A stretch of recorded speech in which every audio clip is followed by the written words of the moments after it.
The night glittered over Manhattan's skyline, but inside apartment 23B, the air was thick with the kind of silence that comes before a storm. Sarah Miller, 7 months pregnant, stood over the marble kitchen counter, her hands trembling slightly as she basted the golden brown turkey she'd been cooking all afternoon. It was Thanksgiving, their first one as a soon-to-be family of 3. Michael had promised to be home by 6. It was now 8:45. The gravy had thickened, the candles had burned halfway down, and the sparkling cider she poured hours ago had gone flat. The only sound in the apartment was the steady tick of the Cartier clock he'd bought to mark the beginning of their forever. Funny how forever had started to feel like an expiration date. Sarah tried to brush away the thought. He's probably stuck in traffic, she told herself. But the words felt empty.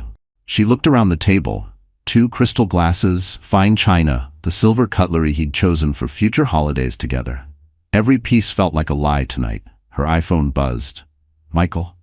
Emergency meeting. Don't wait up. Love you. She froze. Michael worked in real estate finance. There were no emergency meetings at 9 p.m. on Thanksgiving. Her heart thudded, not with anger but with that quiet intuition women feel before betrayal has a name. She tried calling him. No answer. She called her best friend, Lily Harper, hoping for comfort. Hey, it's me, Sarah said, forcing a laugh. He's still not home. Guess I'm having Thanksgiving for 2. Lily's voice was syrupy sweet. Oh babe, men are clueless. Don't stress. Eat, rest. He'll be back before dessert. But Sarah heard something off, the faint hum of a piano in the background. A hotel piano. She remembered the sound from the Park Hyatt lounge, where Michael once took her for their anniversary. Her chest tightened. She looked down at the counter where his AirPods sat charging, still connected to her phone. With a trembling thumb, she tapped the connection. For a moment, there was silence, then a man's voice. Michael's voice. I told you, I'll handle it after the holidays, he said, low and sure. Lily giggled softly. Handle what? The wife or the baby? Sarah's world tilted. The room blurred, her breath catching in her throat as her knees nearly gave out. The words stabbed deeper than any scream could. The turkey timer dinged cheerfully, a cruel reminder that life goes on even when your heart stops. She turned off the oven, wiped her tears, and stared at her reflection in the kitchen window, a woman no longer naive, no longer waiting to be loved. Sarah took a deep breath, pulled out a thick manila folder labeled Emergency Legal, and whispered to her unborn child, It's okay, baby. Mommy's got us. The clock struck 9. Outside, fireworks from the Macy's parade aftershow lit up the sky.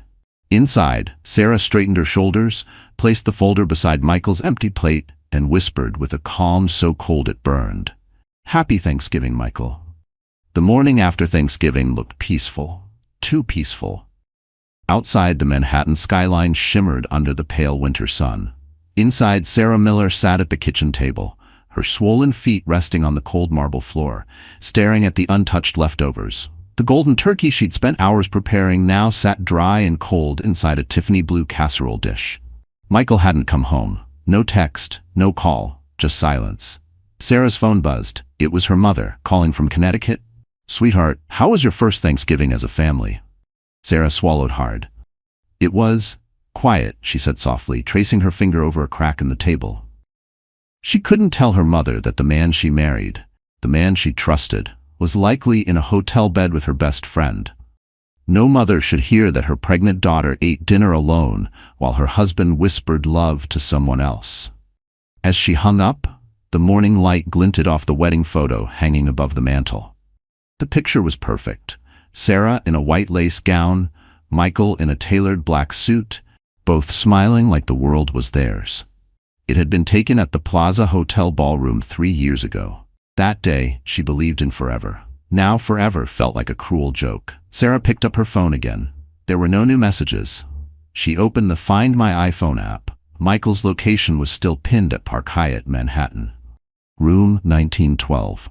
She memorized it, then turned off the screen. No need to see more than she already knew. Her hands instinctively rested on her belly. The baby kicked softly, as if reminding her that she wasn't alone. Not entirely. We're going to be okay, she whispered, though her voice cracked at the end. She thought back to how everything began, how she'd built her life around Michael. He was charming, ambitious, the kind of man who carried confidence like a tailored suit. He used to surprise her with small luxuries, a Mont Blanc pen for her nursing notes, a Cartier bracelet for luck during pregnancy. But slowly, those gifts became replacements for presents. Every diamond was another hour he wasn't home. Sarah had done everything to be the good wife. She reduced her nursing shifts to part-time at his request for the baby. She learned to cook fancy dishes he could post on Instagram. She smiled at his business dinners, even when they bored her to tears. She told herself this was love, that good wives endure bad seasons. But that night, as she replayed Lily's laugh through the AirPods, she realized the truth. She wasn't a wife anymore. She was an accessory in Michael's curated life, the soft, loyal woman he showed off at parties, the one who'd stay home while he chased attention elsewhere. A knock at the door startled her. She hesitated, heart pounding, before opening it. It was the doorman, holding an envelope. "Mrs. Miller?" This was dropped off by courier. Said it was urgent. Her name was handwritten on the front, Sarah Miller, in Lily's handwriting. Inside was a simple card. "You deserve better. Please don't hate me, things just happened." For a moment Sarah couldn't breathe. The air in her chest turned sharp. The handwriting, once familiar, comforting, now felt like venom on paper. Her vision blurred. She gripped the edge of the counter to steady herself. And then, she laughed.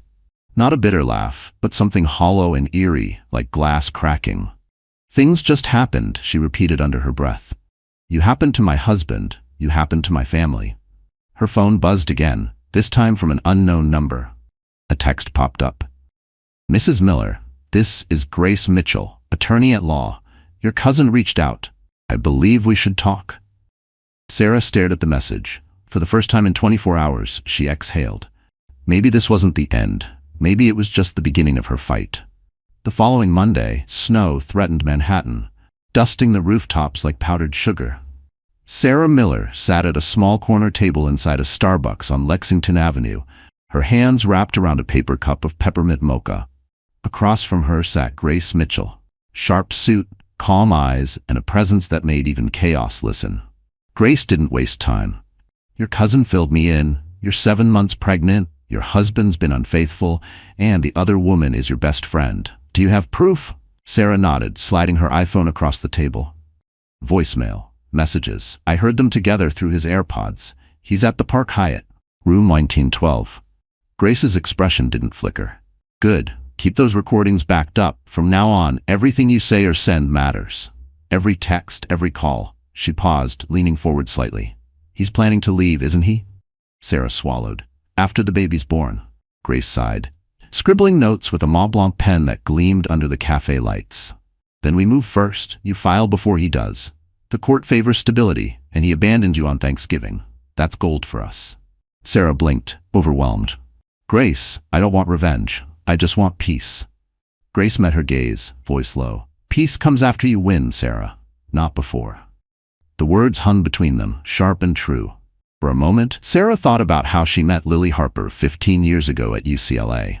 They shared a dorm, split rent, and swore they'd never let a man come between them. When Sarah got engaged, Lily was her maid of honor, crying louder than anyone at the wedding. They had friendship bracelets engraved sisters by choice. Now that bracelet lay in Sarah's jewelry box, next to the ultrasound photo she once sent to Lily with the caption, "Auntie, he's waving." She took a shaky sip of her coffee. "Grace, she was in my home. She touched my belly. She told me my baby would have her eyes." Grace's expression softened just a little. "Women like that don't just betray you, Sarah. They study you. They learn your weaknesses before they strike." The words hit hard. Grace continued, flipping through her planner. "I want you to do 3 things. First, stop calling him. Let his silence build your case. Second, document your expenses, everything tied to the baby. Third," she looked up, eyes narrowing, "find out what assets he's hiding. A man who cheats usually hides money too." Sarah nodded, her pulse steadying for the first time in days. It felt strange, this cold clarity replacing heartbreak. Grace stood, gathering her files. "I'll draft the petition. You'll review it tomorrow. And Sarah, don't tell anyone, not even your friends.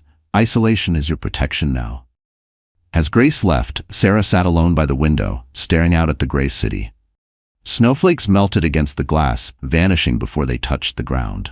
Her phone buzzed again, a message from Michael. "Can we talk?" I think we both overreacted. Sarah stared at the text.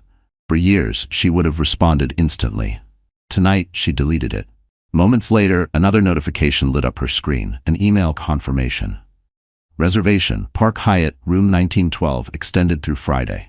The ache in her chest twisted into something new. Not pain, but purpose.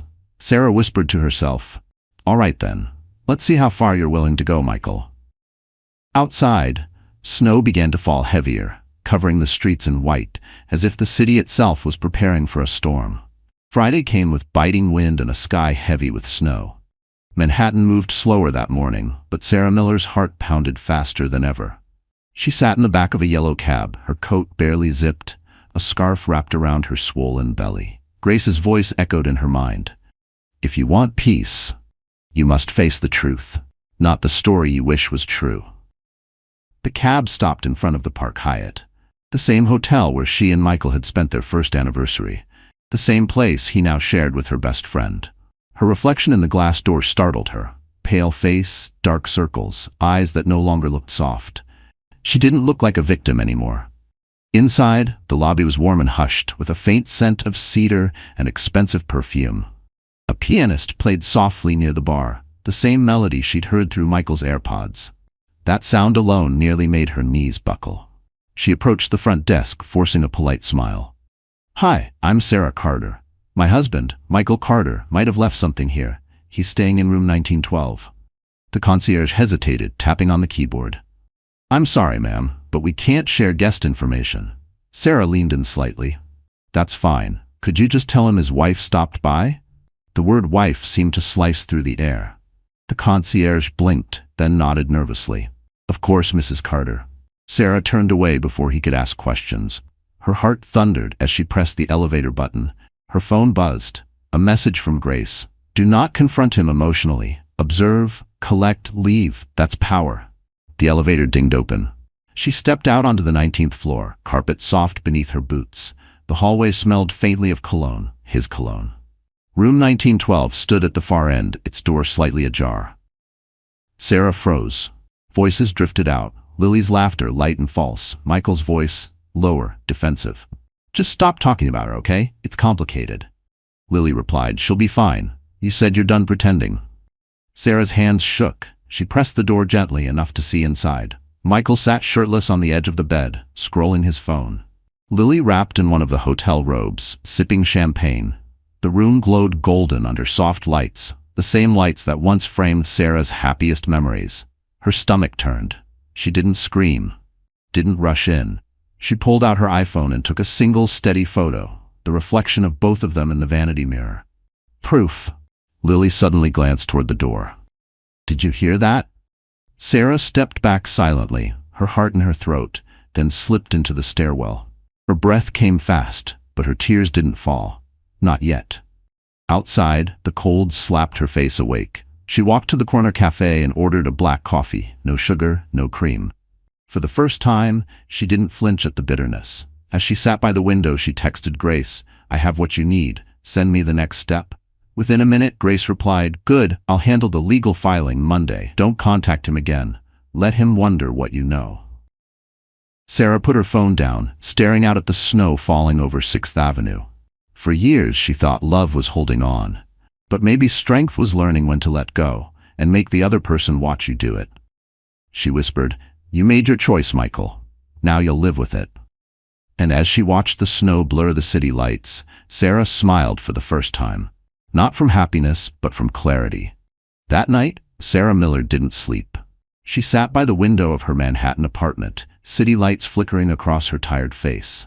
The folder Grace had prepared lay open on the coffee table, labeled Petition for Dissolution of Marriage, Sarah Miller versus Michael Carter. Her name beside his looked surreal, like something from a stranger's life. She ran her fingers across the pages. Grounds, abandonment, infidelity, emotional neglect. Each word felt heavier than her own heartbeat. A part of her wanted to call him, to scream, to demand an explanation, to force him to see what he'd done. But Grace's words echoed in her head. "Don't waste your pain on noise. Turn it into evidence." So Sarah picked up her phone, not to dial, but to document. She took photos of their home, the empty chair across the dinner table, the untouched plate from Thanksgiving, the receipt from Park Hyatt that arrived in the shared email account. Each picture a quiet bullet. At midnight, the elevator chimed, Michael's keycard. Her breath caught. He stepped inside, smelling of whiskey and guilt. His shirt untucked, his expression somewhere between nervous and annoyed. "You're awake," he said flatly, as if she were the one breaking curfew. Sarah stayed seated, calm. "Did your meeting go well?" He hesitated, then smirked. "Sarah, don't start. You've been emotional lately. It's the pregnancy hormones, okay?" Her jaw tightened. That line again, the one every unfaithful man uses to make his wife doubt her own sanity. She stood slowly, the weight of her pregnancy grounding her in place. "You missed Thanksgiving. You lied. And I know where you were." His eyes flickered, just a second, but enough. "You've been checking up on me? That's unhealthy, Sarah." Her laugh was short and sharp. "So is sleeping with my best friend." Silence. Then his mask cracked. "It wasn't like that. You've been so distant. I needed someone to talk to. Lily was just a replacement," she finished for him. He rubbed his temples, frustrated. "You're overreacting. You're turning this into drama when it doesn't have to be." Sarah walked to the kitchen counter, her movements measured, almost graceful. She poured a glass of water, placed it down, then slid a thick envelope across the counter toward him. "What's this?" "Reality," she said. "Grace Mitchell, my attorney, will handle everything from now on. You'll get official notice Monday morning." Michael opened the envelope. Divorce papers, financial statements, a copy of the hotel receipt, and one photo, the reflection of him and Lily in the hotel mirror. His face went pale. "You followed me?" "No," she said simply. "You made it easy." For the first time he looked scared, not of losing her, but of what she could do to his reputation. "You don't want to do this, Sarah. You'll regret it." She met his eyes, steady and cold. "No, Michael, I regret ever believing you loved me." He slammed the envelope onto the counter and stormed out, the sound of the door echoing through the apartment like a gunshot. Sarah exhaled, her hands trembling as adrenaline left her body. The baby kicked softly as if sensing her mother's resolve. She whispered to her belly, "We're safe now. He can't touch us anymore." Outside, snow fell heavier, blanketing the streets below. Inside, the last candle from Thanksgiving flickered out. The war had begun, and Sarah for the first time wasn't afraid of the fight. The next morning, Sarah Miller woke to the sound of silence, the kind that doesn't comfort, but crushes. The apartment felt foreign, stripped of warmth. The smell of Michael's cologne still lingered faintly in the air, a cruel ghost of routine. For a moment, she wished she could pretend none of it had happened. That last night was just another argument that would fade by morning. But the divorce papers on the counter reminded her otherwise. Her body ached from exhaustion. Her eyes burned. She tried to stand, but a sharp pain sliced through her back. The baby kicked, a desperate reminder that she wasn't just fighting for herself anymore. She steadied her breath and whispered, "We're okay, little one. Mommy's here." Sarah forced herself into the shower, letting the hot water sting her skin awake. She stood under the stream until the fog on the mirror turned thick, until the reflection disappeared. Maybe that was easier, not to see herself right now. Her phone buzzed from the sink, a text from Michael. "We need to talk before you do something stupid." She ignored it, but another followed. "Lily's a mess. She didn't mean for this to happen. Can't we keep this civil?" Her stomach twisted. Civil. That word, as if her broken heart was just a contract gone bad. She turned off the shower, grabbed her robe, and sat on the edge of the bed, clutching her phone. For a brief, fleeting second, she typed, "Okay, let's talk." Then she stopped, deleted it. Grace's words echoed. "Every message you send becomes part of his defense. Don't negotiate with guilt." Sarah dropped the phone and broke down for the first time since Thanksgiving. Not the quiet tears from before, but the kind that ripped through her chest.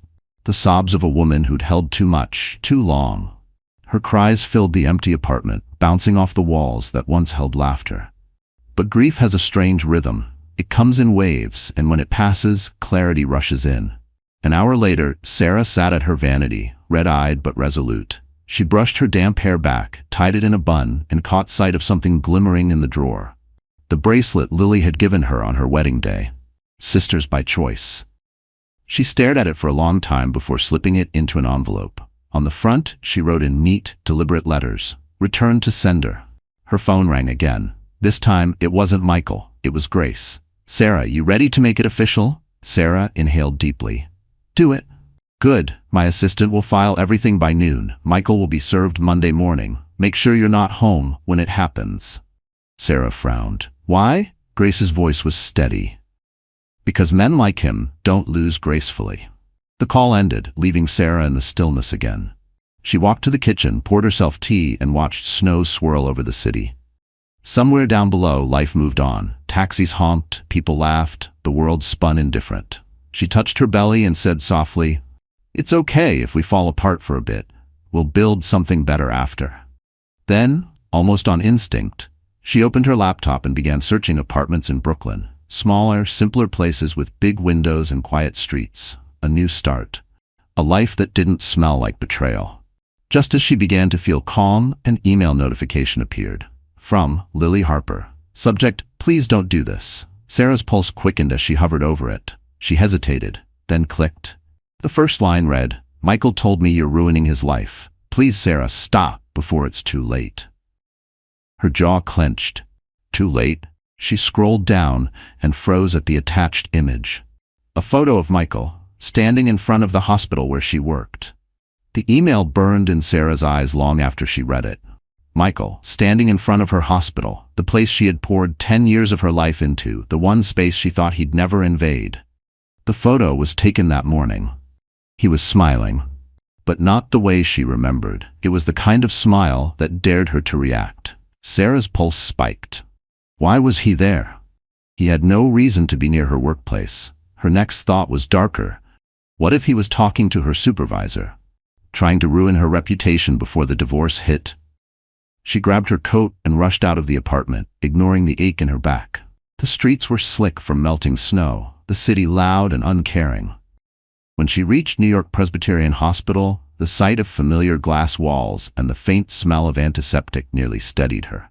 Until she saw him. Michael was standing by the entrance, wearing his favorite charcoal coat, phone in hand. Lily wasn't with him. This time, he was alone, rehearsing his charm. He spotted her immediately. "Sarah," he said with a practiced sigh, "finally, we need to talk." She froze a few feet away. "You're not supposed to be here." "I'm here because you won't answer my calls." He gestured vaguely toward the hospital doors. "I figured I'd wait where I know you'd show up. We can't keep doing this. You're pregnant. You need calm." "Calm?" she repeated, incredulous. "You think calm comes from you showing up at my job after everything you've done?" He lowered his voice. "You're making a mistake, Sarah. Lawyers like Grace Mitchell will drain you dry. I'm offering peace. No drama. We can handle this privately." There it was again. The performance, the manipulation dressed as reason. She'd fallen for that tone before. Not anymore. "Privately?" she said, her voice steady.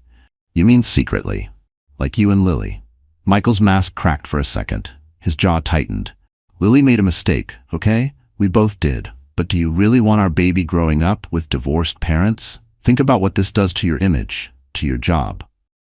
That last word cut deep. He was here to threaten her livelihood. Sarah straightened, every ounce of fear burning away. "My job?" she repeated slowly. "You think I'll let you use my baby and my career as leverage?" "Don't be dramatic, Sarah," he hissed. "You've been unstable lately. Everyone sees it.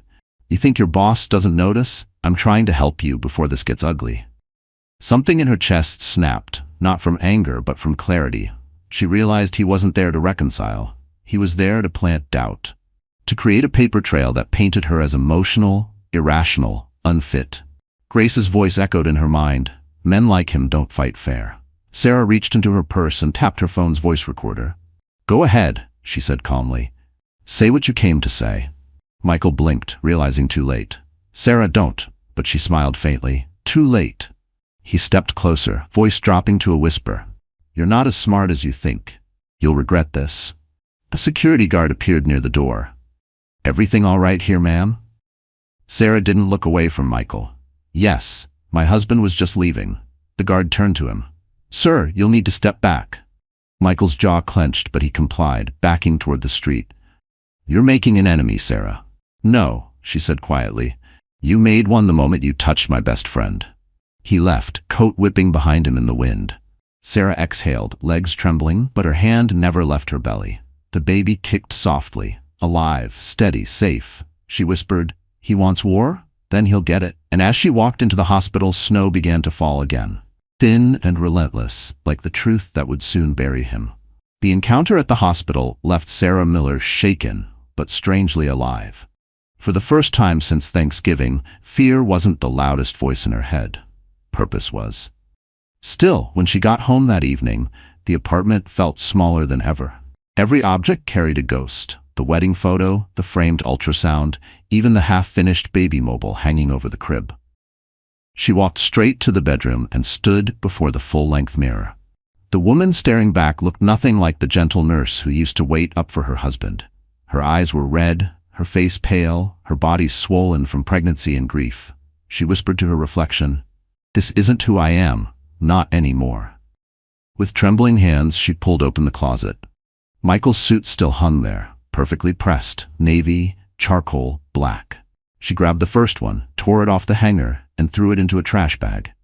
One by one, she stripped the closet clean, his shoes, his cufflinks, his cologne. The scent of betrayal burned her lungs. When the last hanger clattered to the floor, she sat down, gasping for breath. It wasn't rage, it was release. The baby kicked softly, and Sarah smiled through tears. "You're my reason, not my weakness," she whispered. Her phone buzzed. "Grace." "Sarah, how are you holding up?" "Surviving," she said honestly. "Good. I filed the petition this morning. He'll be officially served by noon tomorrow. I also reached out to a private investigator, in case we need financial evidence. Are you okay with that?" Sarah hesitated. "You think he's hiding money?" Grace's tone was dry. "Men like Michael always do." "Do it," Sarah said firmly. "Whatever it takes." After the call, Sarah sank into the couch and opened her laptop. She searched for prenatal yoga classes and support groups for single mothers. It felt surreal, planning a new life while her old one was still smoldering. Then she saw it, an online support group titled The Phoenix Mothers, Rising from Broken Marriages. She clicked join. The group chat was full of women from all over the country, lawyers, waitresses, doctors, mothers, each with a story of betrayal, survival, and rebirth. One post stood out. "The first thing you lose in a toxic marriage is yourself. The first thing you must rebuild after is also yourself." Sarah read it 3 times. It was simple, but it hit deep. She stood up, walked back to the mirror, and took a photo. Her bare face, tired eyes, hair tied back. No filters, no smiles. She uploaded it to the group with a single caption. 7 months pregnant. He cheated with my best friend. Today, I threw out his clothes. Tomorrow, I start again.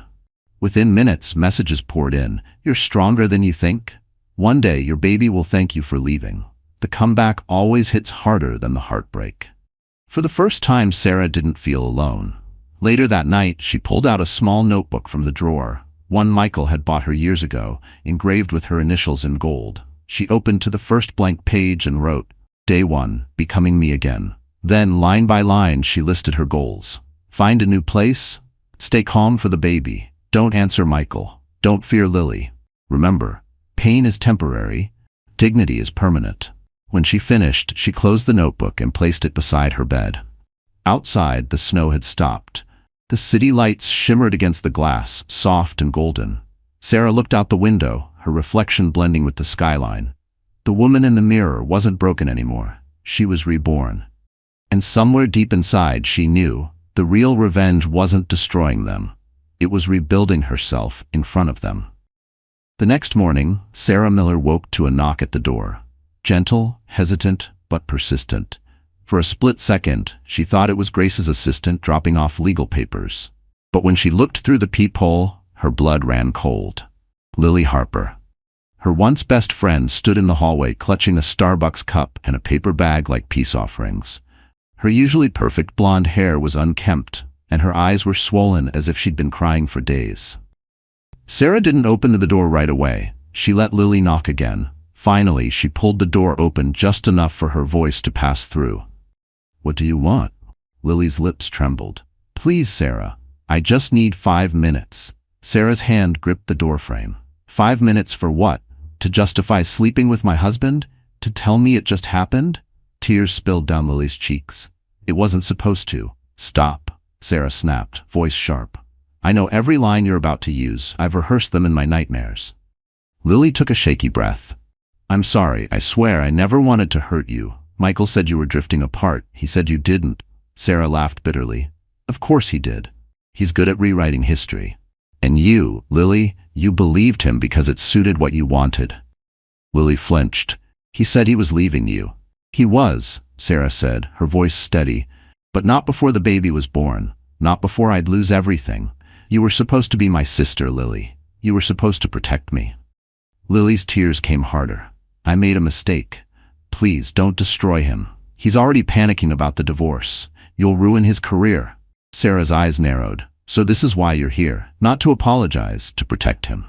No, Lily insisted, stepping forward. I'm scared. He's not who you think he is. He's angry, Sarah. He blames you for everything. The words hit Sarah like a punch. What did you just say? Lily lowered her gaze.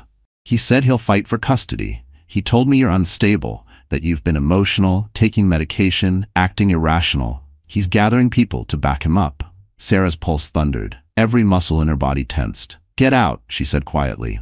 Lily shook her head, crying harder. Please, I'll help you. I'll testify. I'll tell them everything. Just, please forgive me. Sarah looked at her, really looked at her, and for a moment, she didn't see a friend or an enemy. She saw a coward, a woman who wanted forgiveness without facing consequence. You don't get forgiveness, Lily, Sarah said softly. Not yet. Maybe not ever. She reached into the drawer by the door and pulled out a small envelope. Inside was the friendship bracelet, sisters by choice. She pressed it into Lily's shaking hand. Here, you left this behind years ago. I just didn't realize it. Lily's face crumpled. Sarah? But Sarah had already closed the door. Her hands trembled as she leaned against it, heart racing. Grace had warned her this would happen, that the moment she gained control, they'd both try to twist the story. Sarah took a deep breath, wiped her tears, and dialed Grace. She came here, she said. Lily? She says he's planning to take the baby. Grace's voice turned cold. Then we tighten everything. Don't speak to either of them again. I'll file an emergency custody clause before he even tries. Sarah nodded, gripping her belly protectively. He's not taking my child, not after all this. When she hung up, she looked around her empty apartment, the calm before another storm. Outside, the wind howled down the Manhattan streets. Inside, Sarah whispered to herself, let them come. I'm ready now. And for the first time, she believed it. The next day, Manhattan glowed cold and metallic under the December sun. Sarah Miller sat in her living room, phone buzzing non-stop, unknown numbers, missed calls, blocked voicemails. Michael was clearly spiraling. Grace had warned her, when men like him lose control, they get desperate, expect manipulation. At 11 a.m., her phone lit up again. This time, it wasn't Michael. It was Dr. Klein, her supervisor at the hospital. Sarah, can you come in for a quick meeting, he asked, his tone polite but formal. A familiar chill ran down her spine. She'd worked with Dr. Klein for 6 years, and he never called her on weekends. Of course, she said carefully. Is everything all right? Yes, just some HR matters. See you at 1. She hung up, heart pounding. Something felt wrong. 2 hours later, Sarah arrived at the hospital. The sterile scent, once comforting, now made her stomach twist. She walked into the administrative office and froze. Michael was sitting there, perfectly calm, in a navy suit, a folder in his hand. Dr. Klein looked uncomfortable. Sarah, thank you for coming. Your husband reached out with some concerns about your health and workload during pregnancy. Her vision blurred with rage. He what? Michael stood, voice smooth and sympathetic. I was just worried about her, that's all. She's been under tremendous stress, mood swings, erratic behavior. I thought the hospital should know, just in case it affects her patients. The audacity of it hit like ice water. He was trying to build his custody case, to make her look unstable, even at work. Sarah's throat burned, but she stayed composed. Dr. Klein, she said calmly, I have never missed a shift, never endangered a patient, and never let personal matters interfere with my job. My husband, however, is currently facing a legal separation due to infidelity. I'd appreciate it if the hospital didn't become part of his defense strategy. Michael's mask slipped. This isn't about that. It's about you needing help. Help? Sarah's voice rose. You want to talk about help?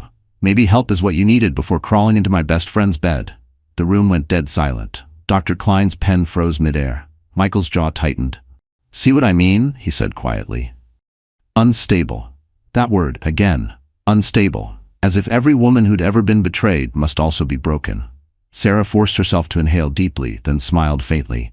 "If I'm unstable, then maybe you shouldn't have left your credit card receipt at the Park Hyatt, room 1912.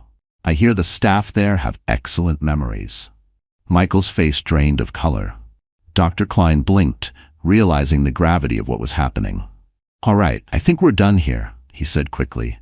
"Sarah, take the rest of the day off." Sarah nodded and turned to leave, but before she stepped out, she looked at Michael and whispered, "You can't control me anymore." He leaned close, just enough for her to hear. "You'll regret this, Sarah. You have no idea what I'm capable of." She met his gaze, eyes steady. "Neither do you."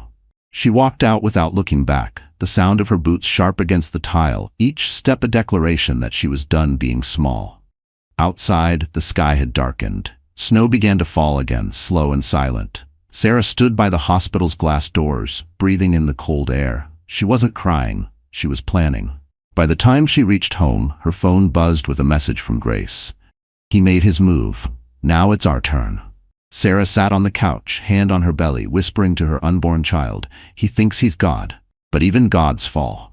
The snow kept falling, soft but relentless, just like her resolve. That night, Manhattan pulsed with the quiet rhythm of snow and traffic. Inside her dimly lit apartment, Sarah Miller sat cross-legged on the floor, surrounded by papers, receipts, and folders Grace had sent earlier that evening. The walls felt like witnesses, silent, patient, waiting for her next move. Grace's voice echoed from their phone call. "He's playing dirty, so we play smarter. We need documentation, financial trails, and witnesses." Sarah flipped through a stack of bank statements. Michael's income from Carter Real Estate Group was steady, too steady for the kind of lavish lifestyle he flaunted. Expensive dinners, designer watches, weekend business trips. The math didn't add up. She highlighted multiple hotel charges, Park Hyatt, Four Seasons, the Langham, all within weeks of each other. Then she found something new, a wire transfer to Harper Marketing LLC, Lily's company. Sarah's heart skipped. It wasn't just betrayal of love, it was financial fraud disguised as consulting. Grace had been right. Michael wasn't only unfaithful, he was reckless. Her phone buzzed. Grace again. "Find anything?" "Enough to bury him," Sarah said quietly. "Good. Email everything to me. I'll forward it to the investigator." Sarah hesitated. "Grace, he went to my boss today, tried to paint me as unstable." "I know," Grace replied calmly. "That's why we document his instability. He's trying to provoke you. Don't bite. Let him hang himself with his own lies." Sarah nodded, feeling both fear and fierce purpose. Hours passed. Midnight crept in. The city hummed below her window. Then, just as she was organizing the final stack of documents, her phone buzzed again. An incoming video call. "Michael." She froze, then declined. Seconds later, a text appeared. "Answer me, Sarah. You're making a fool of yourself. Lily's done with this drama. She left town. You still have a chance to fix this quietly." Sarah stared at the words. Lily left town? Guilt, maybe, or fear. Either way, it didn't matter. Another message popped up. "You don't want me as your enemy." Sarah felt the old instinct. Fear, the kind that made her small. But then she saw the ultrasound photo pinned to the fridge. Her baby. Her reason. She steadied herself and typed back, "You already are." Almost instantly, her phone rang again. Unknown number. She didn't answer. A voicemail came through. Michael's voice, slurred and angry. "You think Grace can save you? She'll take your money and leave you broke. You can't win against me, Sarah. You're nothing without me." Sarah replayed the message twice, saving the recording to her evidence folder. "Proof," she whispered to herself. "Keep talking, Michael. Every word is a weapon, and you're handing them to me." At 2 a.m., her doorbell rang. She froze. Her building had strict security. No one could come up unannounced. She checked the peephole. An envelope lay on the floor. No one in sight. Inside was a single piece of paper. A printed photo of her sitting at the hospital cafeteria, hand on her belly, unaware she was being watched. On the bottom, someone had scrawled, "You can't hide forever." Sarah's blood ran cold. She locked the door, double-checked the windows, and called Grace immediately. "He's stalking me," she said, voice trembling. Grace's tone hardened. We'll get a restraining order first thing in the morning. Do not leave your apartment alone. Keep every message, every photo." Sarah hung up, her heart pounding. She sat on the couch, clutching her belly, whispering, "You're safe. Mommy won't let him win." Outside, Manhattan's lights blurred through falling snow. Inside, Sarah stared at the photo again. And for the first time, she didn't just see fear. She saw evidence. He thought he'd intimidate her. He'd just given her the rope to end him. The next morning, the city woke to freezing rain that glazed the streets like glass. Sarah Miller barely slept. Every creak in her apartment felt like a threat. Every car door outside made her flinch. The photo left at her door still sat on the counter. The words, "You can't hide forever," etched into her mind like a scar. At 8 a.m., Grace Mitchell called. Her voice was sharp, all business. "Sarah, listen carefully. Don't go anywhere alone. My driver's coming to pick you up in 30 minutes. We're going straight to the courthouse to file the restraining order." Sarah nodded, even though Grace couldn't see her. "He's getting worse," she whispered. "I know," Grace replied. "That's why we move now." Half an hour later, a sleek black Mercedes pulled up outside her building. Sarah climbed in, wrapped in a long beige coat, her belly pressing gently against the seatbelt. The driver, a quiet man named Victor, nodded respectfully. "Miss Miller, Miss Mitchell said to bring you straight to the courthouse. You're safe." The word safe sounded almost foreign. At the courthouse, Grace was waiting, immaculate as always in her gray wool coat and leather gloves, her expression unreadable. She hugged Sarah briefly, the kind of hug that said, "I'm here, but we have work to do." Inside, the legal clerk guided them through a maze of paperwork. Temporary restraining order, emergency filing based on harassment and stalking. "Do you have evidence?" Sarah pulled out her phone, her hands trembling slightly. Messages, voicemails, this photo. Grace spread everything across the counter with surgical precision. "He's violated privacy and made direct threats. That's enough for an emergency order." As the clerk processed the forms, Sarah stared at the ink drying on the signature line. Sarah Miller versus Michael Carter. The words looked heavier than before, but also powerful. Final. When they walked out into the cold air again, Grace's phone buzzed. She read the message and smiled grimly. "Our investigator found something." Sarah frowned. "What?" "Michael's been siphoning company funds, fake consulting invoices to Harper Marketing LLC, Lily's company. He thought he was clever, but he left a paper trail. We'll send it to his firm anonymously first. By the time he realizes, it'll be too late." Sarah blinked. "So he loses his job before the trial?" Grace nodded. "Exactly. Let him feel what it's like to lose everything." For the first time in days, Sarah laughed, short, shaky, but real. "You're terrifying, Grace." Grace smirked. "That's why you hired me." They stopped for lunch at a quiet Italian cafe near the courthouse. The warmth, the smell of roasted garlic, and the soft hum of conversation wrapped Sarah in a brief illusion of normalcy. She ordered tea, avoiding caffeine, while Grace scrolled through her tablet. Suddenly, Grace looked up. "You'll need a public statement soon." "A statement?" "Yes. Once the order becomes official, it'll show up in public records." Reporters love high-profile divorces, especially with a man like Michael Carter. Flashy, wealthy, local connections. You need to control the narrative. Sarah hesitated. "I don't want attention." "You don't need attention," Grace said firmly. "You need truth on your side." Sarah nodded slowly. "Okay, but no interviews. If I speak, it'll be on my terms." "Good girl," Grace said with a rare, approving smile.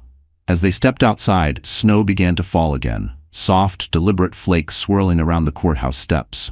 Grace turned to Sarah. "You did something big today. You took back your power." Sarah looked up at the gray sky. "Then why does it still hurt so much?" Grace's voice softened. "Because healing always hurts before it frees you." They stood there in silence, snow dusting their coats, two women against the storm, one broken, one forged by fire, both learning that survival wasn't about staying quiet anymore. Back in the car, Sarah touched her belly and whispered, "He can't touch us now." For the first time, she believed it. 3 days later, Manhattan's skyline gleamed like steel under the winter sun. Sarah Miller sat in her apartment, sipping decaf coffee while scrolling through her emails. Her name was everywhere now, not in tabloids, but in the legal filings, the bank reports, the paper trail Grace's investigator had built brick by brick. Michael Carter's empire was cracking. At 9 a.m. Grace called. Her tone was calm but laced with satisfaction. "It's happening." Sarah set her mug down carefully. "What's happening?" Grace's smile could be heard through the phone. His company's board just got the anonymous package, financial reports, falsified invoices, payments to Harper Marketing LLC. They're holding an emergency meeting in 1 hour. Sarah's breath caught. "Will they fire him?" "They'll do worse," Grace replied. "They'll investigate." By noon, the storm had broken.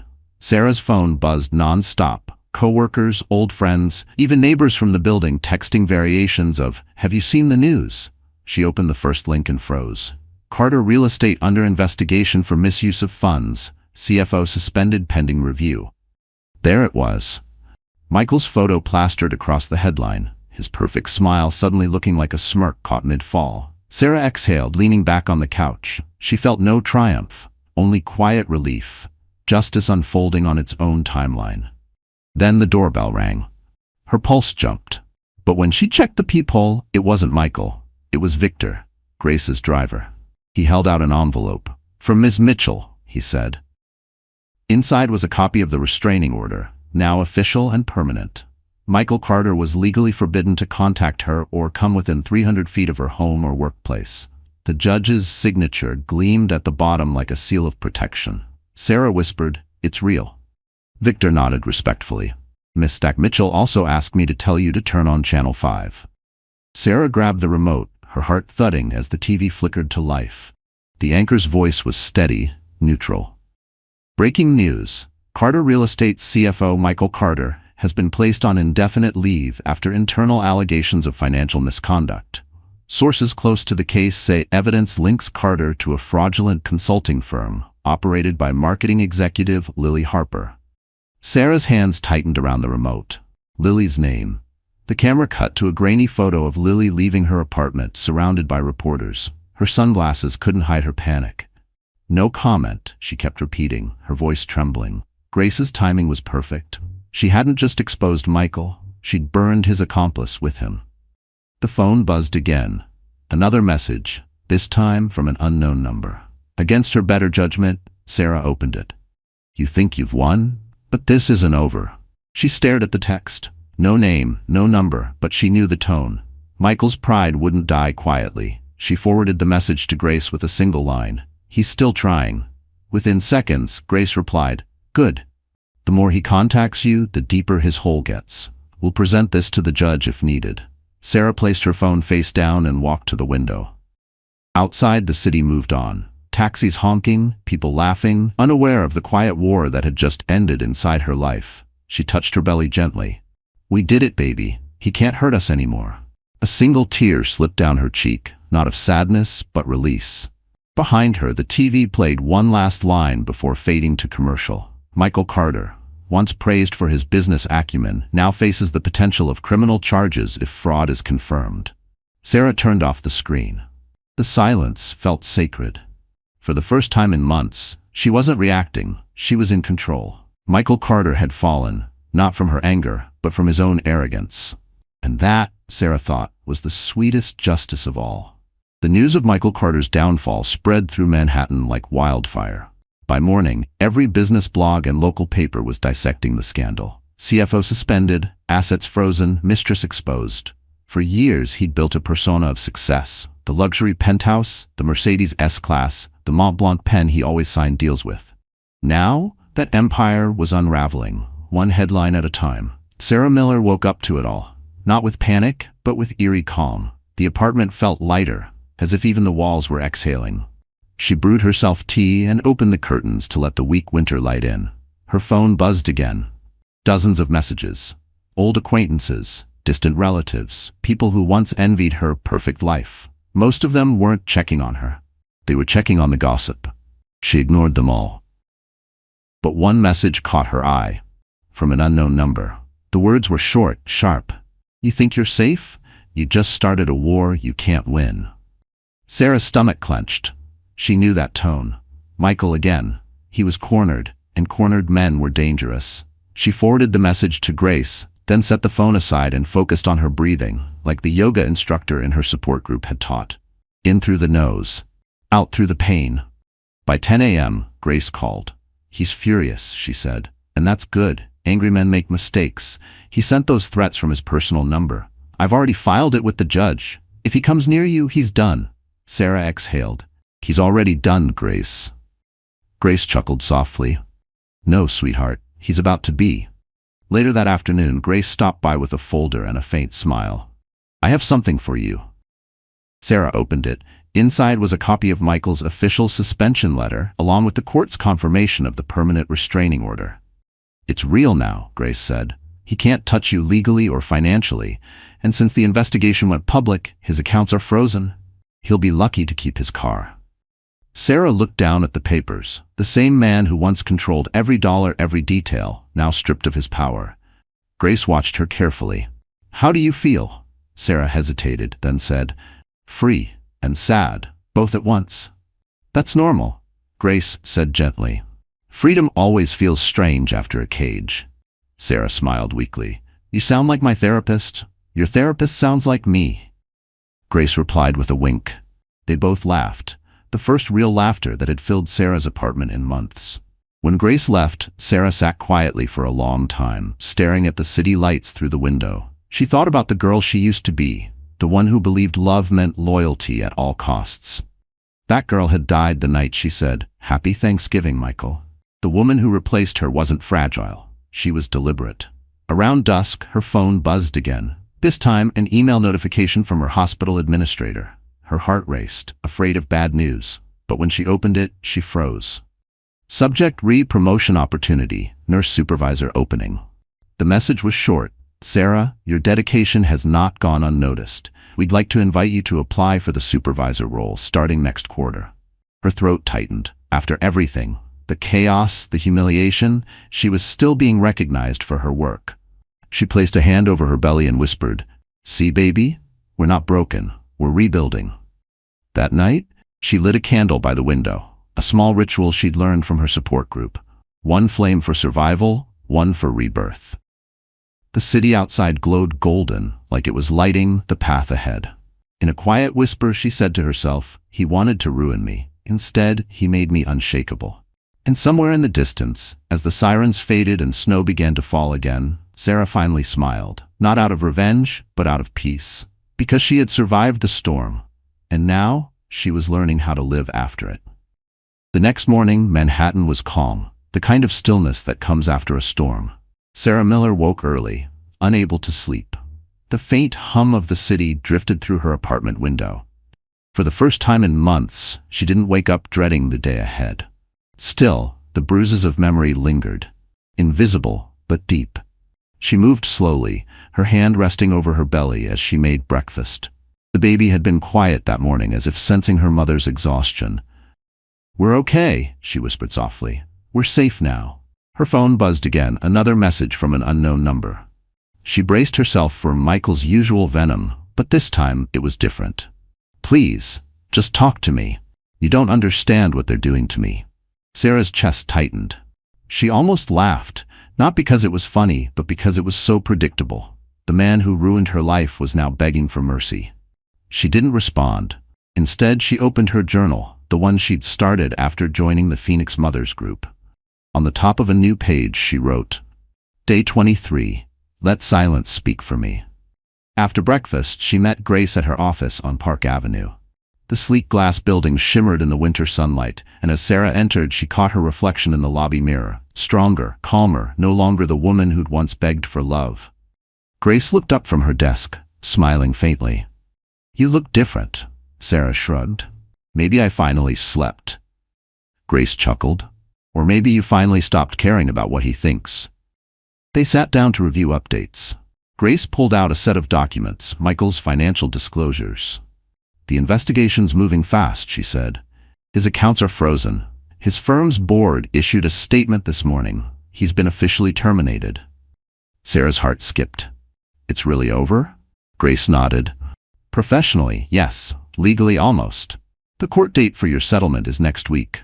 Once that's done, you'll have full custody and control of the shared assets." Sarah's eyes filled with quiet tears. "I don't even care about the money. I just want peace." Grace leaned forward. "And that's exactly why you'll win. He's still fighting for ego. You're fighting for freedom." Sarah exhaled, smiling through her tears. Thank you, Grace, for everything. Grace waved it off. Don't thank me yet. There's still a chance he'll try one last move. They always do. She was right. That evening, Sarah returned home to find another envelope at her door. Hand-delivered. No name, just her address written in Michael's handwriting. Her chest tightened. She picked it up carefully and opened it inside. Inside were two things: a handwritten letter and a silver ultrasound photo frame, the one she had bought months ago for him to keep on his desk. The letter read, "I know I made mistakes. I lost everything, but I still want to be in my child's life. Please don't take that away from me. I'm sorry, Sarah." For a moment, tears welled up again. But then she looked at the photo frame, still sealed in its box, never opened. He hadn't cared when he had the chance. She folded the letter neatly and placed it back in the envelope. Then she walked to the trash bin and dropped it in without a second thought. Her phone buzzed again, this time a message from her support group. "Weekly meeting tonight at the River Cafe, 7 p.m. Sarah looked at the clock. She hesitated, then smiled. "Yeah," she whispered. "It's time to go live again." That night, dressed in a soft cream sweater and a long coat, she stepped into the crisp winter air. The lights of the Brooklyn Bridge sparkled above her as she walked toward the cafe by the river. Inside, laughter and warmth filled the space. Women greeted her with hugs, stories, hope. And as Sarah sat among them, the sound of the city faded behind her. For the first time in a long time, she wasn't thinking about Michael Carter. She was thinking about tomorrow. Snowflakes danced over the East River that night as Sarah Miller left the River Cafe. Her cheeks were flushed from laughter, her heart lighter than it had been in months. She had spent the evening surrounded by women who understood her pain, women who had walked through fire and come out unburned. For the first time, Sarah didn't feel like a victim. She felt like a survivor. But survival, she was about to learn, doesn't come without one final test. When she reached her apartment building, the lobby was quiet. The doorman, Mr. Peters, smiled kindly. "Evening, Mrs. Miller. Congratulations, by the way." Sarah blinked. "Congratulations?" he chuckled. "Saw your name on the news scroll. The court granted your restraining order and full custody request. The city's talking about it." Sarah smiled softly. "Thank you." She took the elevator up to her floor, the hum of machinery filling the silence. But as the doors slid open, her stomach clenched, the hallway lights flickered, and her front door was slightly ajar. Her heart froze. She stepped closer, her pulse racing. "Hello?" she called, voice trembling. No answer. She pushed the door open slowly. The apartment was dark, except for the faint glow from the living room window. Everything looked untouched, except for the coffee table. There, sitting neatly in the center, was a single envelope. Her breath caught. The handwriting on it was unmistakable. Michael Carter. She didn't move for a full minute. Then, gathering every ounce of courage, she picked it up and tore it open. Inside were photographs, candid, intimate shots of her at the hospital, at home, at the courthouse. Some were taken through windows, others from across the street. The last photo showed her that very morning, standing by her apartment window, looking down at the city. Her knees almost gave out. She stumbled backward and caught herself on the counter. A note fell out of the envelope. The message was short and scrawled in a shaky hand. "If I can't have peace, neither can you." The sound of her heartbeat filled the silence. He'd been there, watching, waiting. Sarah's phone slipped from her hand as she dialed Grace with trembling fingers. "He was here," she whispered. "He broke in. He's been following me." Grace's voice was calm but firm. "Lock yourself in a room right now. I'm calling the police. Stay on the line." Sarah obeyed, retreating to the bedroom and locking the door. The minutes crawled by, each second heavier than the last. Sirens wailed faintly in the distance. When the officers arrived, they swept through the apartment. One of them, Officer Ramirez, found the lock on her front door pried open with a tool. "He forced entry," he said grimly. "You did the right thing calling us." Sarah nodded numbly, hugging herself. "He's losing control," she murmured.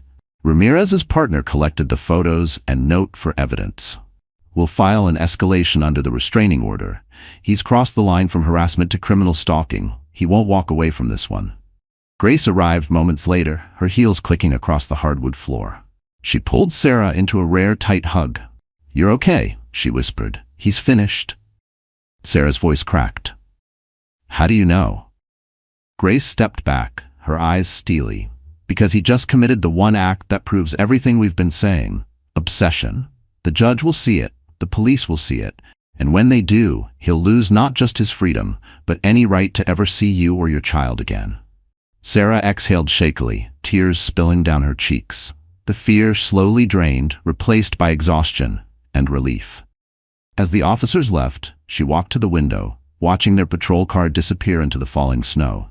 The city lights shimmered below, indifferent yet beautiful. She whispered to her unborn child, "That was his last move. Ours is tomorrow. We start over." Behind her, Grace nodded, eyes softening. "And this time, he can't touch a thing." For the first time in a long time, Sarah believed her. A week later, the courtroom on Center Street buzzed with whispers. The media had caught wind of the case, the pregnant wife versus the disgraced CFO. Cameras flashed outside the marble steps, reporters shouting questions Sarah Miller didn't answer. She kept her head down, a soft beige coat draped over her shoulders. Grace Mitchell by her side like a silent shield. Inside, the air was heavy. Michael Carter sat at the defendant's table, his once polished look now dull. His expensive suit couldn't hide the dark circles under his eyes. He looked smaller, like a man who had lost his empire and was now scrambling to salvage his pride. Sarah refused to look at him. Not out of hatred, but because she simply didn't care anymore. Grace leaned close, whispering, "Stay calm. Let the evidence do the talking." The judge entered, stern and composed. "Court is now in session." Michael's lawyer stood first, slick and rehearsed. "Your Honor, my client disputes the harassment claims. He admits emotional conflict but denies any intent to cause harm." Grace rose smoothly. "Your Honor, we have documented proof that Mr. Carter violated the restraining order, broke into Mrs. Miller's residence, and left threatening messages. We also have photographic evidence and voice recordings." The judge nodded. "Proceed." Grace pressed a button on her laptop. The courtroom speakers came alive with Michael's recorded voicemail. His voice low and venomous. "You think Grace can save you? You're nothing without me." The sound sent a visible ripple through the room. Michael's jaw tightened. Grace didn't pause. Exhibit B, photos taken from her home after he broke in. She placed the images on the projector. Sarah's apartment, the note, the photos of her taken without consent. Even the judge's expression darkened. Michael's attorney scrambled. "Objection, this is character assassination." "Overruled," the judge said flatly. Grace turned, her tone soft but cutting. "Mr. Carter, did you take these photos yourself?" Michael shifted in his seat. "No, of course not." "Did you hire someone to take them?" "I don't have to answer that." Grace's eyes glinted. "Actually, you do, because the investigator we hired found a payment from your account to a private surveillance firm 2 days before these photos were delivered to Mrs. Miller's door." The courtroom fell silent. Michael's face went pale. Grace stepped closer, her voice sharp. "You violated a restraining order, stalked your pregnant wife, and now try to call it emotional conflict? This isn't love, Mr. Carter. It's control." The judge leaned forward. "Mr. Carter, do you deny this payment?" Michael's lawyer whispered frantically, but he knew the truth was cornering him. He swallowed hard. I just wanted to know what she was doing." Grace's voice cut through the tension like a blade. "She was carrying your child. That's what she was doing." A murmur swept through the courtroom. Sarah sat still, tears quietly pooling in her eyes, not of pain, but release. The judge finally spoke, voice calm but decisive. "Mr. Carter, this court finds you in violation of your restraining order and guilty of harassment and unlawful surveillance. You are hereby ordered to complete mandatory counseling and community service, and you will have no contact, direct or indirect, with Mrs. Miller or the child once born." Michael slumped in his chair, disbelief washing over his face. His world, the money, the image, the power, gone. Grace placed a reassuring hand on Sarah's shoulder. "It's done," she whispered. Outside, when they stepped into the cold air, cameras exploded in flashes. Grace guided Sarah through the crowd as reporters shouted questions. "Mrs. Miller, how does it feel to win?" Sarah paused, her breath visible in the winter air. She looked straight into one of the cameras, eyes clear and steady. "It's not about winning," she said softly. "It's about finally being free." The crowd fell silent for a moment. Even the wind seemed to still. As she walked away, Grace smiled faintly. "You just ended his story, Sarah." Sarah looked at the snow falling over the courthouse steps. "No," she said quietly. "I just started mine." 2 weeks after the trial, winter loosened its grip on Manhattan. The holidays had passed, but the city still shimmered beneath soft layers of snow. For Sarah Miller, life had finally begun to slow down. The court case was over, Michael was gone, and peace, fragile but real, had started to take root in her world. But peace, like birth, often comes through pain. It was a quiet Saturday morning when the first contraction hit. Sarah was sitting on the couch, reading Women Who Run with the Wolves. A gift from Grace, when a sharp, deep wave rolled through her body. She gasped, clutching her belly. The clock on the wall read 6:47 a.m. Her water broke 20 minutes later. She grabbed her hospital bag, already packed weeks before, and called Grace. "Don't panic," Grace said instantly. "Victor's on his way. Breathe, Sarah. Just breathe." By the time she reached New York Presbyterian Hospital, the contractions were coming faster. The nurses recognized her immediately and rushed her to the maternity ward. One of them smiled reassuringly. "You're in good hands now, sweetheart." Lying in the hospital bed, Sarah gripped the rail as another wave of pain hit. But behind that pain, there was something fierce, determination. This wasn't just childbirth. This was rebirth. Grace arrived moments later, breathless, her heels clicking down the hallway. "You didn't think I'd let you do this alone, did you?" she said, smiling softly as she took Sarah's hand. Sarah laughed through a tear. "You're supposed to be my lawyer, not my doula." "Too bad," Grace said, squeezing her hand. "Today, I'm both." Hours passed. The snow outside thickened, turning the city into a white blur. Between contractions, Sarah drifted in and out of memory. Flashes of her old life, her wedding, the betrayal, the trial. Each image passed like waves, retreating from the shore. Then, at 2:11 p.m., the sound came. The first cry of her child, a tiny, beautiful sound that shattered every wall around her heart. The nurse lifted the baby and placed him in Sarah's trembling arms. "Congratulations, Mommy. It's a boy." Sarah stared down at him, soft skin, perfect eyes, tiny fingers curling around her own. All the pain, the fear, the betrayal, it all dissolved in that instant. Grace stood nearby, quietly wiping her own eyes. "He's perfect, Sarah." Sarah smiled weakly, whispering to her son, "You're my miracle, my second chance." Hours later, as the baby slept beside her, Sarah's phone buzzed on the bedside table. She hesitated, expecting another ghost from her past. But it wasn't Michael. It was a message from the hospital staff. "Security update. Michael Carter attempted entry into the hospital lobby earlier. He was escorted off the property immediately." Sarah's heart skipped, not from fear, but from calm certainty. He couldn't touch her anymore. She texted Grace the update. Within seconds, the reply came, "Let the system deal with him. You rest. He's already erased himself from your story." Sarah put the phone down and looked at her sleeping baby. The snow outside reflected on the window, glowing softly against the night. She whispered, "You'll never have to know his cruelty. You'll only know strength, kindness, and love." The baby stirred, a faint smile curling on his lips, as if he understood. Sarah leaned back, exhausted but content. For the first time in years, she didn't feel haunted. She felt whole. Outside, the city hummed with distant lights, but inside that small hospital room, time stood still. A mother and her newborn, cocooned in peace. Sarah kissed her son's forehead and whispered one final promise, steady and sure. "From this moment on, it's just you and me, and no one will ever hurt us again." And with that, Sarah Miller finally closed her eyes, not in pain, but in peace. 3 months later, spring had crept quietly into Manhattan. The snow was gone, replaced by budding trees and sunlight spilling through the high-rise windows of Sarah Miller's new apartment in Brooklyn Heights. Her life had changed completely. Smaller, simpler, but peaceful. The baby, named Ethan James Miller, slept soundly in a white bassinet by the window. The morning light caught his tiny face, soft and calm, a reflection of the safety she'd fought so hard to create. Sarah sat at her desk, sipping lukewarm coffee, the faint aroma of vanilla filling the room. She opened her journal, the one that had carried her through the darkest nights, and wrote on a fresh page, Day 90. Closure. She took a deep breath, picked up a pen, and began writing a letter she never intended to send. Dear Michael, I used to think forgiveness meant letting someone back in, but now I know it means letting go, without hate, without fear.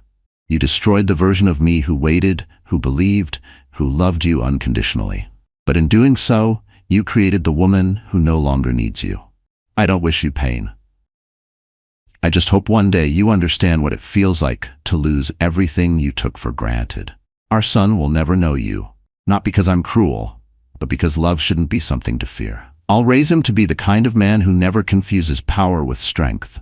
You wanted control. I found freedom. You wanted silence. I found my voice. And when I said Happy Thanksgiving that night, I didn't know it would be my goodbye. But now I see it was the start of everything new. Sarah. When she finished, she set the pen down and stared at the letter. Her hands trembled, not from anger, but from the weight finally lifting off her shoulders. Ethan stirred in his sleep, making a soft cooing sound. She smiled and whispered, "It's okay, sweetheart. Mommy's done carrying the past." Just then, her phone buzzed, a message from Grace. Court update. Michael pled guilty to harassment. 6 months of probation, mandatory counseling, and a 5-year restraining order. It's officially over. Sarah exhaled deeply, closing her eyes. Over. Grace followed up with another message. Lunch at the plaza next week? I'm buying. You've earned it. Sarah laughed softly. Even now, Grace couldn't resist a touch of luxury. She walked to the window, cradling Ethan in her arms. The skyline shimmered across the river, a reminder of where she came from and what she'd survived. Below, people hurried along the streets, unaware of the quiet victory happening above them. Her reflection in the glass caught her off guard. Gone was the woman who'd once lived in fear, who'd begged for love from someone unworthy. The woman staring back at her now was calm, confident, whole. She picked up the letter again, folded it neatly, and tucked it inside her journal. Some things, she whispered, don't need to be sent. They just need to be said. Then, as if on cue, Ethan opened his eyes and looked up at her. His gaze was pure, unburdened, full of trust. Sarah smiled, kissing his forehead. You're my new beginning, she whispered. My proof that light always finds its way back. Outside, a gentle breeze stirred the curtains. The city moved forward, just like she was. Sarah looked out one last time, her voice barely a whisper. He chose my best friend, but life chose me. And this time, it wasn't pain that filled her chest. It was peace. Real, earned peace. 1 year later, the golden leaves of Central Park swirled in the crisp November breeze as Sarah Miller pushed Ethan's stroller along the winding path. The little boy, now 10 months old, giggled as he tried to grab at the fallen leaves, his tiny fingers brushing the air. It was Thanksgiving Day, the first one that truly belonged to her. No lies, no tears, just peace. Sarah wore a soft beige coat, her hair tied in a loose ponytail, her face glowing with the quiet confidence of a woman who had rebuilt herself from ashes. Beside her, Grace Mitchell walked with a paper cup of Starbucks coffee in one hand and her phone in the other, pretending not to check work emails on a holiday. You're doing it again, Sarah teased. Grace looked up, smirking. I'm multitasking, and before you lecture me, I already turned down 3 client calls today. That's growth. Sarah laughed, a sound that came easily now. You've done enough growing for both of us. They stopped near a park bench overlooking the lake. The skyline shimmered in the distance, sunlight glinting off glass towers, a reminder of everything Sarah once feared and now faced without flinching. Grace handed her a small gift bag. Before you say no, it's not legal paperwork. Sarah raised an eyebrow. Inside was a silver bracelet engraved with 2 words, still standing. Her throat tightened. Grace. You earned it, Grace said softly. You survived him. You survived the noise, and you did it with grace. No pun intended. Sarah smiled, blinking away tears. I couldn't have done it without you. Maybe, Grace said, sipping her coffee, but you're the one who stayed standing. They sat in comfortable silence for a while, watching Ethan babble happily in his stroller. A group of families nearby laughed over a picnic, the scent of roasted turkey and cinnamon filling the air. Sarah's gaze drifted upward to the sky, the same sky that had watched her the night everything fell apart. And she realized something she'd never understood before. Peace doesn't arrive in grand gestures. It comes quietly, like breath after crying. Grace nudged her gently. You know, the press still calls him the fallen CFO. He's living with his brother in Jersey now, doing odd accounting jobs. His name's basically blacklisted. Sarah didn't flinch. That's not my concern anymore. Grace studied her for a moment, then smiled. Good answer. Sarah looked at Ethan, his blue eyes wide with wonder as he watched a bird land nearby. "He's my future now," she said softly. "Michael was just the lesson." Grace chuckled. "A very expensive lesson." Sarah laughed, shaking her head. "Worth every scar." Later that afternoon they stopped by the River Cafe, the same place Sarah had gone after everything collapsed. But now the view of the Brooklyn Bridge felt different, brighter, alive. Inside, the hostess smiled warmly. "Table for two and a little one?" Sarah nodded, settling Ethan into a high chair. The waiter arrived with champagne for Grace and sparkling cider for her. "To new traditions," Grace toasted. "To peace," Sarah replied, clinking her glass gently. Outside the window, the city shimmered under the golden sunset. It was the same Manhattan that had once broken her. But now, it was hers again. As dinner ended, she pulled out her phone and opened her journal app. On a new page, she typed, "Day 365, Thanksgiving. 1 year ago, I said goodbye to the man who broke me. Today, I give thanks for the woman I became instead." She saved the entry, then leaned down to kiss Ethan's forehead. "Happy Thanksgiving, my love," she whispered. "We made it." The baby cooed softly, clutching her finger as if to say he already knew. And as the lights of the city flickered to life, Sarah Miller smiled. Not as the woman who was left behind, but as the one who rose. Her story hadn't ended in heartbreak. It ended in freedom. The rain poured over Manhattan like a confession. It was late evening, and Lily Harper sat alone inside a tiny cafe on 9th Avenue, her reflection trembling in the fogged-up glass. Her once perfect manicure was chipped, her phone screen cracked. She hadn't slept properly in weeks. Outside, a digital billboard still flashed her name, not in lights of success, but in shame. Lily Harper under federal investigation for financial fraud. Her coffee sat untouched, cold, like the silence that had followed her since Michael Carter turned on her. She thought of him often, not with love, but with disbelief. The man who once whispered promises in hotel rooms now refused to answer her calls. When the investigators came, he gave them everything. Her invoices, her emails, her signature on every falsified transaction. He saved himself by destroying her. The irony was cruel. She had betrayed Sarah to feel powerful, and now she was powerless because of him. Her lawyer's words echoed from earlier that morning. "If you cooperate, you'll avoid prison. But your career's over, Lily. No firm will touch your name again." She'd nodded numbly, pretending to understand, but truthfully, she hadn't heard anything after "your career's over." A gust of wind rattled the cafe door. She looked up, startled, half expecting to see him walk in. But it was no one. Just the ghost of her choices. Her phone buzzed, an email notification from Sarah Miller. Her heart stopped. Hands trembling, she opened it. It wasn't a message, just 2 words and a photo attachment. "Goodbye, Lily." The photo was of Sarah holding her newborn son, eyes peaceful, smile radiant. There was no anger in her face, no trace of vengeance, only strength. That was the moment Lily broke. Not because Sarah hated her, but because Sarah didn't. Tears spilled freely down her cheeks. The bitterness that had consumed her finally turned into something else. Regret. She whispered to no one, "I wanted your life, Sarah, and I ruined mine trying to take it." The cafe was closing.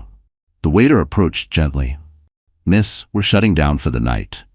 Lily nodded weakly, packing her things into a worn-out leather bag. Her once luxury world had shrunk to a few essentials: a phone, a wallet, and a reputation that could never be cleaned. As she stepped outside, the rain hit her face like absolution. She walked aimlessly through the streets, past store windows reflecting who she used to be: confident, envied, untouchable. Now, she was invisible. A headline from a nearby newsstand caught her eye. "Sarah Miller Foundation launches program for women recovering from toxic relationships." Lily stared at the words for a long moment. Then she smiled faintly. Sad, small, but real. Sarah hadn't just survived. She had turned her pain into purpose. Lily looked up at the night sky, rain dripping from her lashes, and whispered, "You won, Sarah. And you deserve to." Then she walked toward the subway, disappearing into the crowd. No camera, no spotlight, just another soul learning her lesson too late. And as the city lights blurred around her, one truth finally sank in. She hadn't lost everything because of Michael. She'd lost everything the day she chose to betray a woman who only ever loved her like family. So that's it, my friends. The story has come full circle. If you're still here, still watching at this very moment, it means something in Sarah's journey touched your heart in a quiet, honest way. Maybe it reminded you that pain doesn't define you, it refines you. Life will break us, yes, but as Marcus Aurelius once said, the obstacle is the way. Every betrayal, every heartbreak, every ending carries the seed of a new beginning, if we choose to see it. Sarah's strength wasn't born from revenge. It was born from acceptance, from learning to stand in the storm without losing her softness. We all have a Thanksgiving night in our lives, a moment when everything we trusted falls apart. But that night is not the end. It's the start of becoming who we were always meant to be. So if you're healing, keep going. If you're rebuilding, keep believing. And if this story made you feel even a little less alone tonight, don't forget to like, share, and subscribe. Because somewhere out there, another soul needs this reminder too. You are stronger than what broke you.